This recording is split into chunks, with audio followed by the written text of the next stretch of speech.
মই আছো বৰ্তমান পটল খেতিত আৰু আজি আমি কথা পাতিম পটল খেতিৰ ওপৰত কিছু কথা। যেহেতু পটল খেতি দুই প্ৰকাৰে কৰা হয়, এটা হেন্দালি দি পেলাই আৰু এটা মাটিত কৰা হয়। এই যিটো কৃষি পদ্ধতিটো আপোনালোকে দেখিছে এইটো কৰা হৈছে মাটিত। আৰু পটল খেতি বাৰিষাত কৰা হয়, যিহেতু অসমত বাৰিষাত কৰা হয়, বেলেগ ৰাজ্যৰ কথা মই নাজানো, কিন্তু বাৰিষাৰ আপোনাৰ ঠিক এপ্ৰিল মে মাহৰ পৰা পটলবোৰ বজাৰত অহা দেখা যায় আৰু বাৰিষা শেষ হোৱা পৰ্যন্ত বজাৰত দেখা যায়।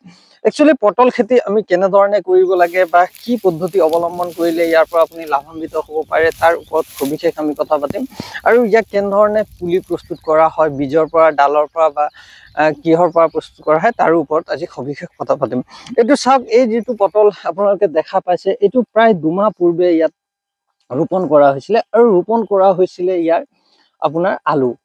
পটলৰ আচলতে আলু আৰু ডালৰ পৰা পুলি প্ৰস্তুত কৰা হয়। কিছু সংখ্যক লোকে ইয়াত ডালৰ পৰাও পুলি প্ৰস্তুত কৰে। যদি আপুনি ডালটো মাটি তেনেধৰণে লগাই দিয়ে তাৰ পৰা শিপা অহা পৰিলক্ষিত হয় আৰু তাৰ পৰা পুলি প্ৰস্তুত হয়। আৰু এইটো হ'ল আপোনাৰ আলু। প্ৰতিটো গছে এনেধৰণে যেতিয়া বগাই যায়, মাটিত যেতিয়া লাগি যায়, তাৰ পৰা শিপা মেলে আৰু সেই শিপাৰ পৰা আলু উৎপত্তি হয় আৰু তাৰ পৰা নেক্সট পৰ্যায়ৰ কাৰণে পুলি প্ৰস্তুত কৰা হয়। এইটো আমি প্ৰায় আজি 1 মাহৰ পৰা 1.5 মাহৰ আগত ৰোপণ কৰিছিলোঁ। আৰু ইয়াত ওপৰত চাওক, আমি যিটো ধানৰ অৱশিষ্ট, ধান কাটি পেলাই যিটো আমি নাৰা বুলি কওঁ, সেইটো ওপৰত মানে কি কৰি দিছোঁ, মালচিং কৰি দিছোঁ। এইটো একচুৱেলি মালচিং বুলিও কোৱা হয়। এইটো অৰ্গেনিক পদ্ধতিত পটল খেতি কৰিলে আপুনি মালচিং এনেধৰণে কৰা হয় বা কেমিকেলতো এইটো প্ৰয়োগ কৰা হয়।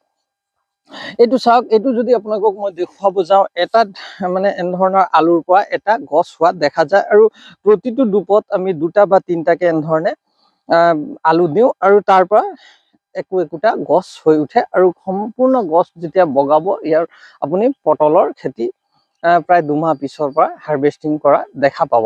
এইটো চাওক, এইবিলাক মই যিবিলাক আলু আছিলে সেই আলুবিলাক আমি এনেধৰণে সংগ্ৰহ কৰি থৈ দিওঁ এসময়ত, আৰু এইটোত মাটিত যেতিয়া চেচুক জেগাত থৈ দিওঁ, সেইটো পৰৱৰ্তী পৰ্যায়ত এইটো গছলৈ পৰিণত হৈ যায়। এইবিলাক ধৰক ফাংগাছ লাগিছে, ডেমেজ হৈ গৈছে, আমাৰ এইবিলাক ৰিজেক্ট হয়, কেৱল মই দেখুৱাবৰ কাৰণে আনিছো। কিন্তু এইটো হ'ল ফ্ৰেছ আপোনাৰ আলু। ইয়াৰ পৰা আপুনি এটা মানে গছ প্ৰস্তুত কৰি ল'ব পাৰে। এনেধৰণে আপুনি বাৰিষাত পটল খেতি কৰি খুব এটা লাভ উঠাব পাৰিব।